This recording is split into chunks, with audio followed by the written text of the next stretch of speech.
one of the best ways to start understanding English grammar so that you can work on your writing and understand what problems you might have, understand how to make it better, is to understand grammar, of course, and to do that, one of the best ways to understand grammar is to diagram sentences. Now, this is something that has fallen out of favor, but it's now making a little bit of a comeback. So let's see about diagramming sentences. Now, the first thing, we have to start with a small sentence. The smallest kind of sentences that you can have would be two-word sentences, with the exception of commands, one-word commands like stop, but let's one step at a time. Be a short sentence, two words, subject and a verb, such as rainbows appear.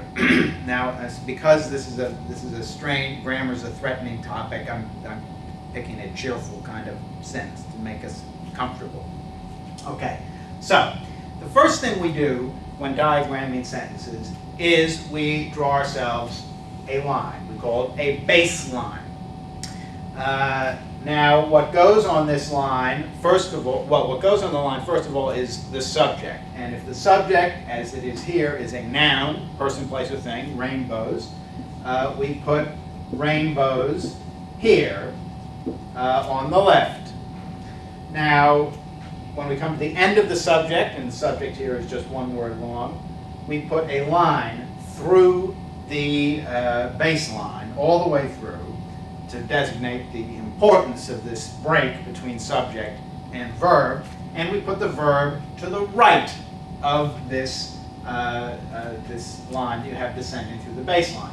So the verb here is appear.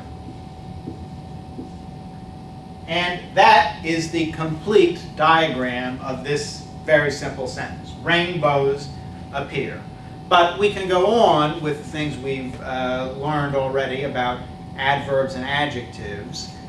Supposing we add some words here. Supposing we have we better get rid of the capital here because I'm going to put a word in front of this. Bright rainbows appear. Bright rainbows appear.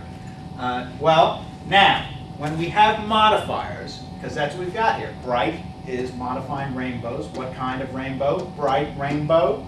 Bright is an adjective, modifying a noun, as adjectives always do. What we do to designate modification in diagramming is we descend this way, diagonally, from whatever is being modified, and we write the modifier on that line. Bright. Bright rainbows appear. So that is the diagram for the sentence, bright rainbows appear. Well, supposing we added yet another adjective here. Big. Big, bright rainbows appear. This sentence is just getting better and better, more and more cheerful and exciting. Well, now what we do is we simply add another line descending from the noun that's being modified by big in this case, the adjective big, and we have big, bright rainbows appear.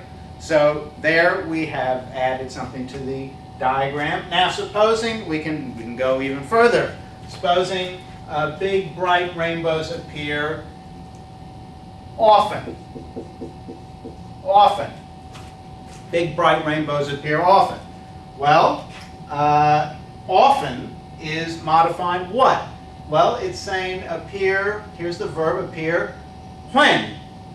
Often, that's when, or how for that matter. How do they appear? They appear often, that's how. So we have descending from the verb here, it looks just like the line for the adjectives modifying the noun. We have the adverb often modifying the verb appear. And I'll do one more to really astound you. Supposing it's very often. Big, bright rainbows appear very often. Well, now we have very modifying often. How often? Very often. That's how often. So it's an adverb, it's modified often. Now, as we see, adverbs do this diagonal descent, but you don't have a straight line to descend from diagonally from often. So what we do here, and this is a little tricky, we come out from often and then do our diagonal line, which is parallel, very often.